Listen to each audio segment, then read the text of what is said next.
Okay, and we are live. Welcome to Love and Money Secrets TV. I'm your host, Dame Lillian Walker, and today I am answering some QUORA questions.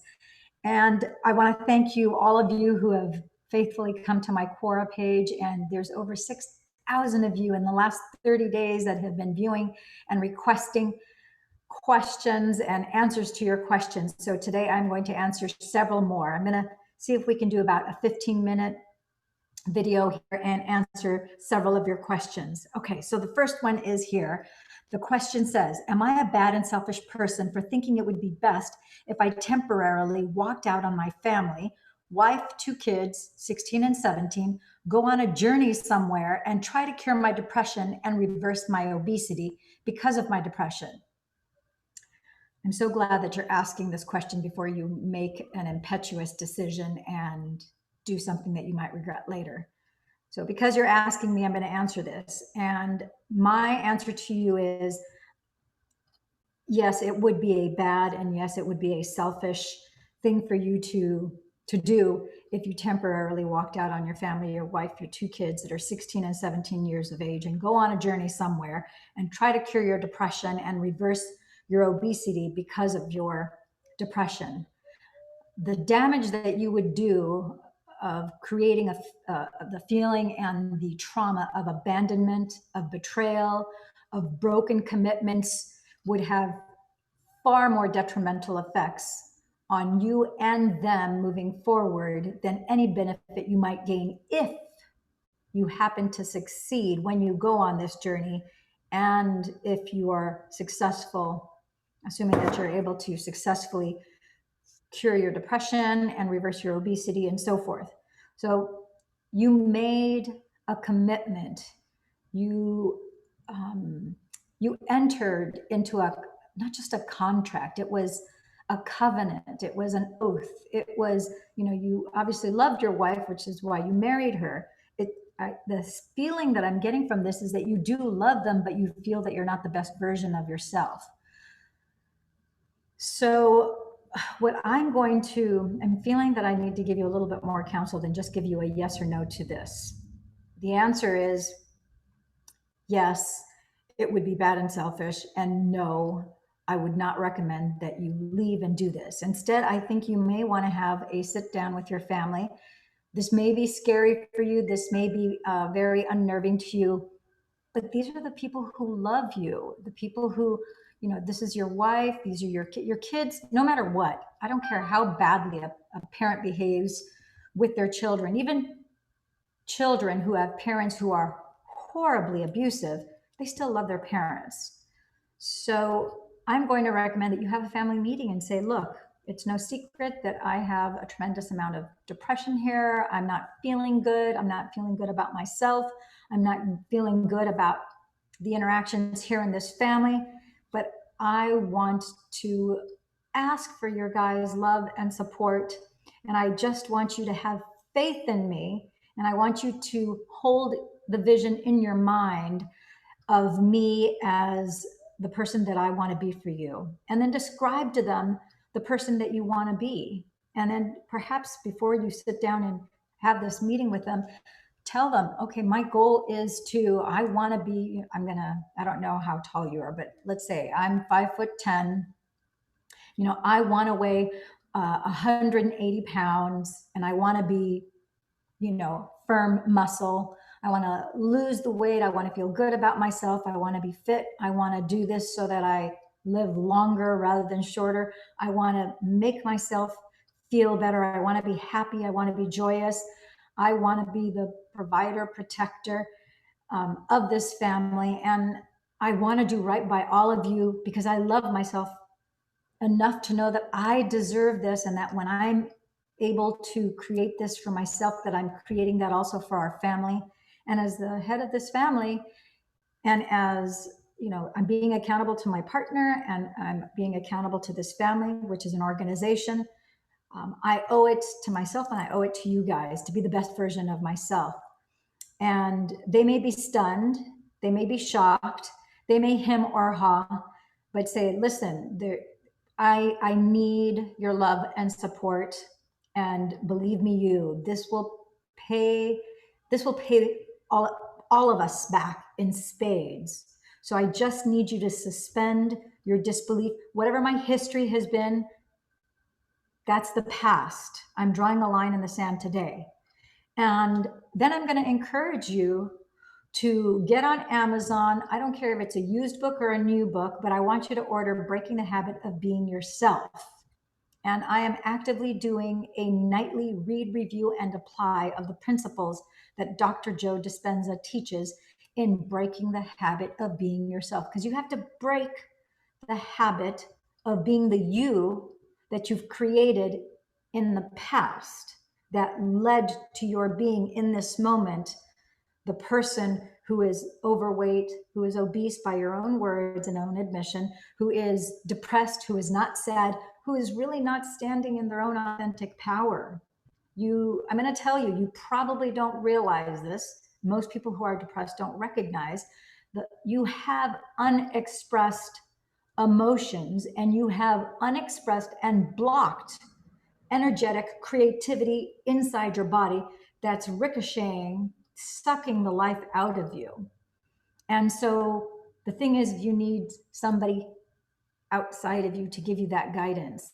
And so get this book, Break the Habit of Becoming Yourself.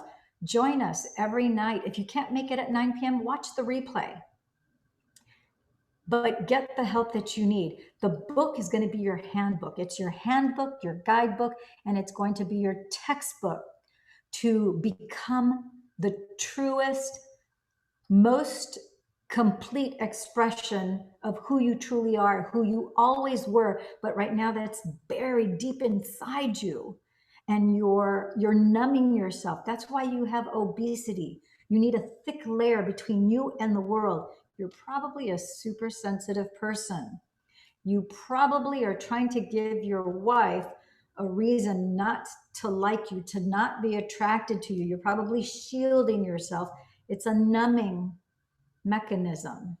You're probably trying to feed yourself with food to take away that pain, to fill that huge hole that you have in your heart. Interestingly enough, the answer is in your heart.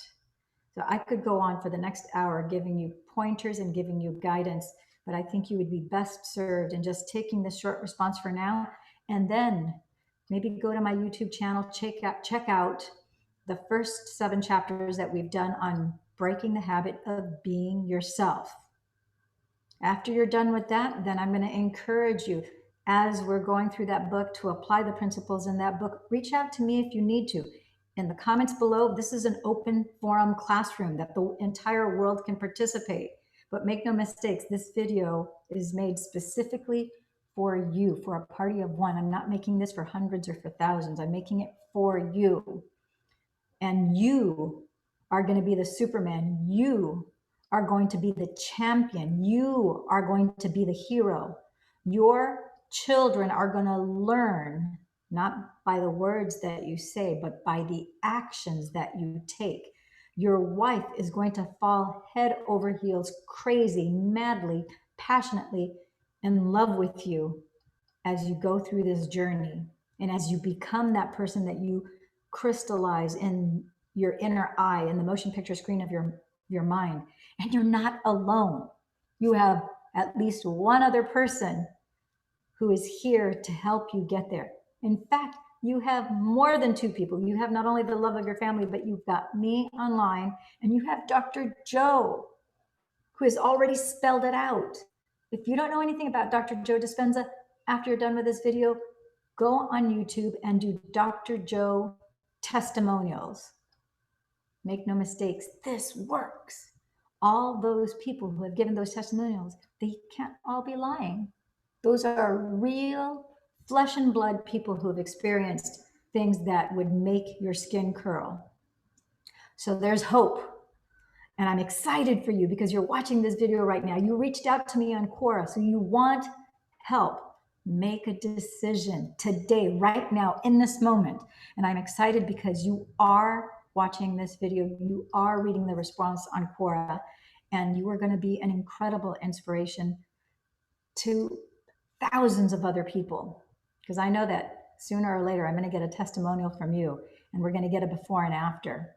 And even if I don't, it brings my heart joy to know that at least one other person was helped by this video. So thank you for posting that question. I think it's a very profound, very, very courageous of you to even put that question, because you're showing an incredible amount of vulnerability.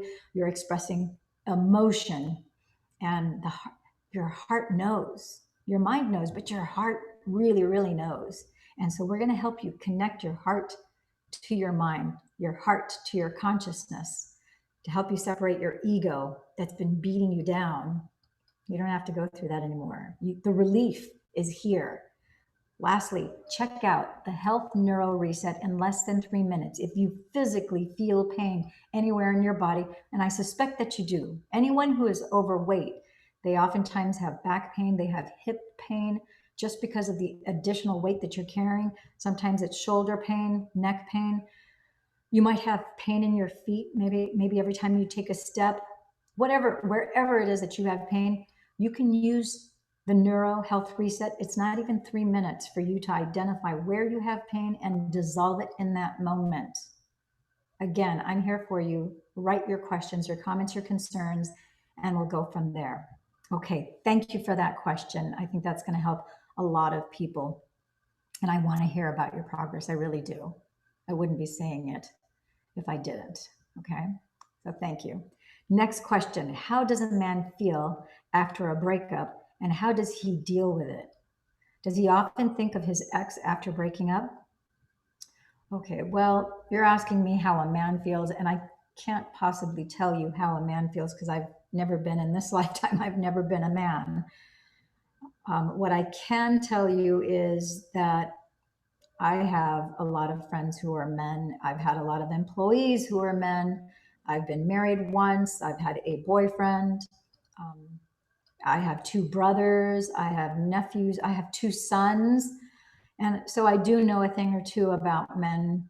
And one of the things that our society, and I'm not just going to say that our society here in the United States, I see this as a global, I've traveled all over the world, and I have my nationalities, there's Spanish, there's Italian, there's Greek, there's Norwegian, there's Scottish, yada, yada.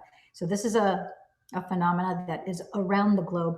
I think that we tend to think that men are less sensitive than women, and there could be nothing further than the truth, that men are just as sensitive as women. I think in some cases, men are even more sensitive than women, and that's why they have to put this bravado and this tough exterior.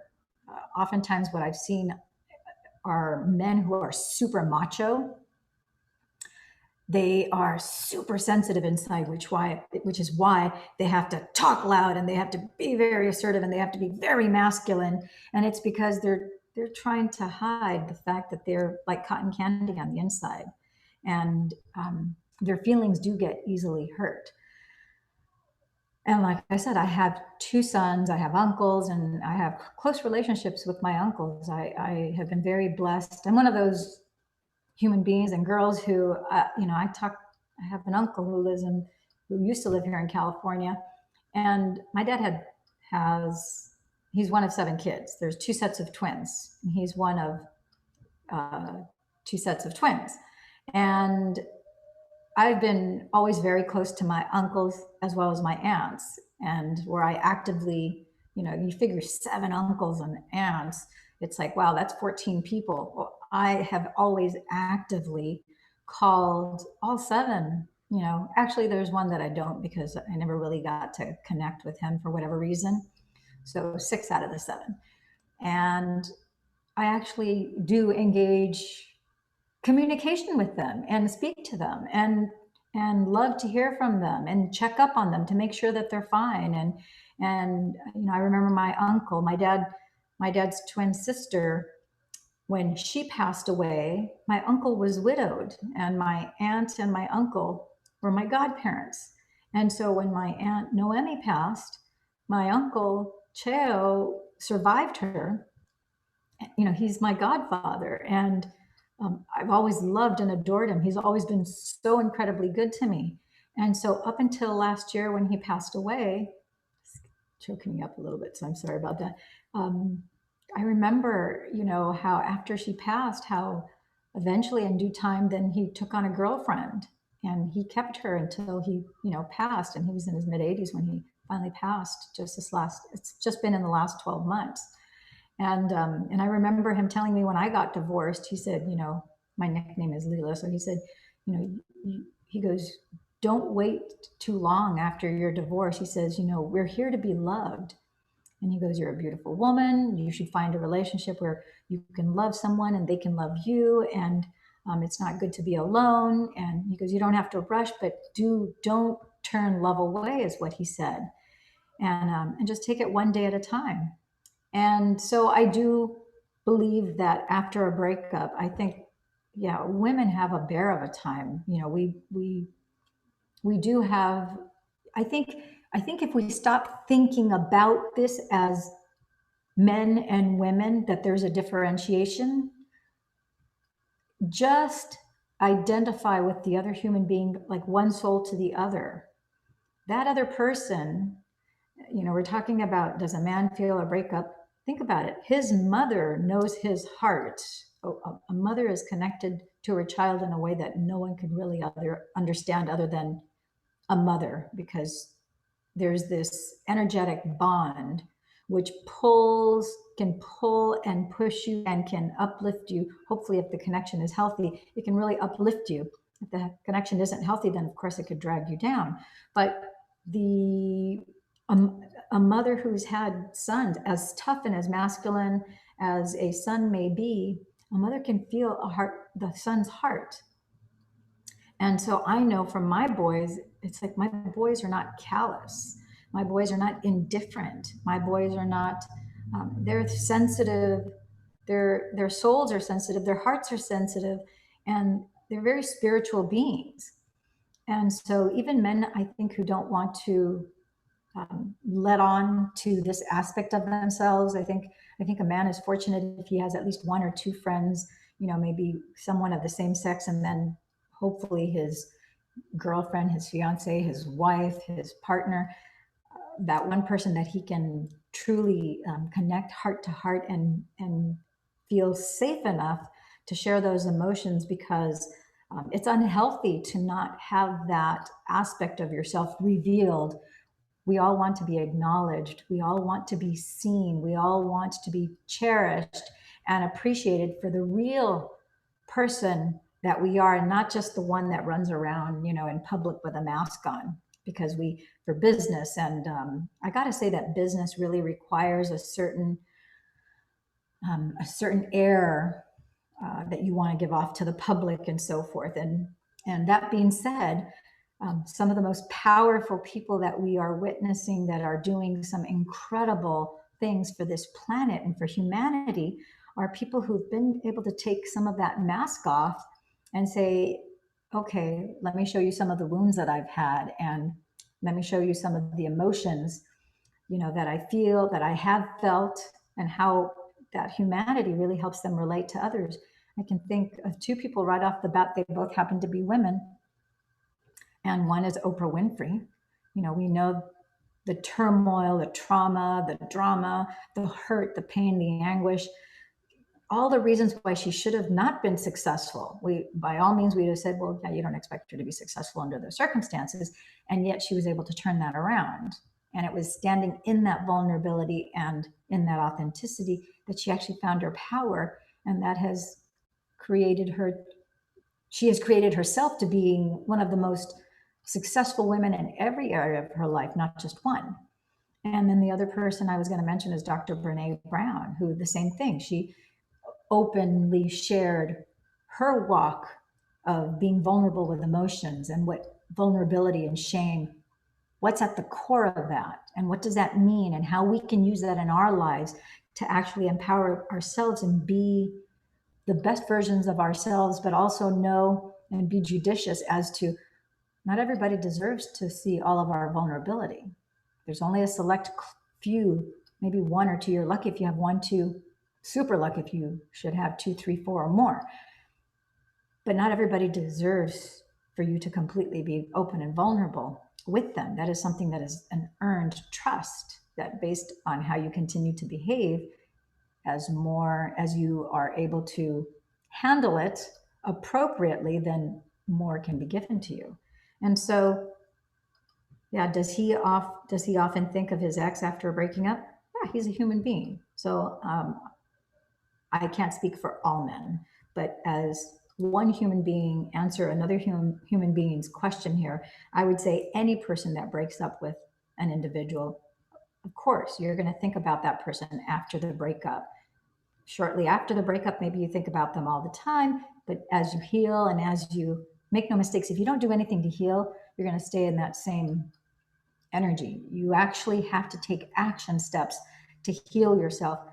I actually did a video on this, how to get over a breakup in 5 steps, which it's remarkable how effective the strategies that I put there. And I did it for myself and then was shocked that these things worked. And as I've guided and shared this with others, they've had incredible results too. So I'm going to offer that up to you.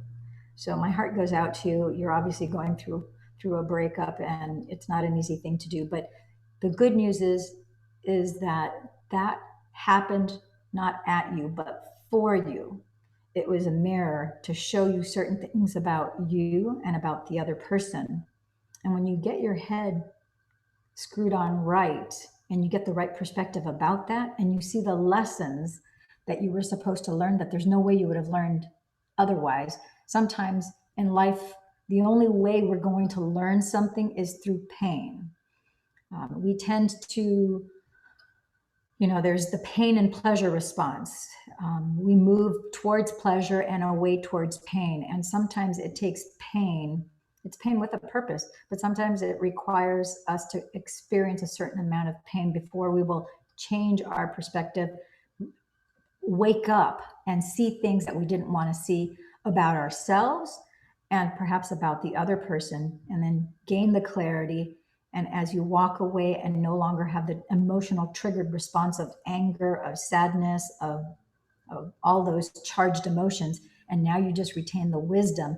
Now that jewel of wisdom, you can throw it into your crown. And now moving forward, you don't have to repeat that lesson anymore because you're aware of the lessons learned there. End of cycle. Now you can move on. So I hope this helps you. And thank you for that question. I think that is a fantastic question. I'm going to leave it right there because the other ones change from relationships, and it seems like I think these two kind of tie into each other. So thank you for tuning in, tapping, and turning on to Love and Money Secrets TV. I'm your host, Dame Lillian Walker. Thank you for all of your likes and all of your views on QUORA. You're liking, you're sharing, and subscribing to my YouTube channel. I really appreciate it. It's very heartfelt. It really does feel great in my 4th energy center, as Dr. Joe would call it, in my heart center. And my wish for you is that you would become more connected with your heart space as well, and learn to get into that heart and brain coherence so that you can create this magnificent life. And that's not to say that you won't have moments of grief, moments of sadness, moments of crying. I mean, I overall have been pretty happy throughout this whole chaos that we have going on throughout the world. And yet, a lot of the meditations that I do, I find myself crying and weeping. Sometimes for others, sometimes because I'm, letting go of things of the past that are revealed to me in meditation. I'm not done healing. I still have a fair amount of physical and emotional things that I'm healing too. And so, we're human beings, and it's part of the journey that we're on. There's nothing wrong with that. So thank you. It's my honor to share this space and time with you, my friends and my gems. And I guess that's all I have for you at this moment in time. If you would love and like to join me tonight at 9 p.m. Pacific Standard Time here on YouTube, we'll be going live at 9 p.m. going over Breaking the Habit of Being Yourself, a book written by the incredible neuroscientist and Dr. Joe Dispenza. And I'm one of his advanced students, one of his proteges, and it is my honor to be able to share with you the things that I've learned. Hopefully it'll collapse your time frames, get get you results faster, as you take the different distinctions and insights that I've gained and I share them with you, you're able to hopefully get results even quicker. That's it. All right. Ciao for now.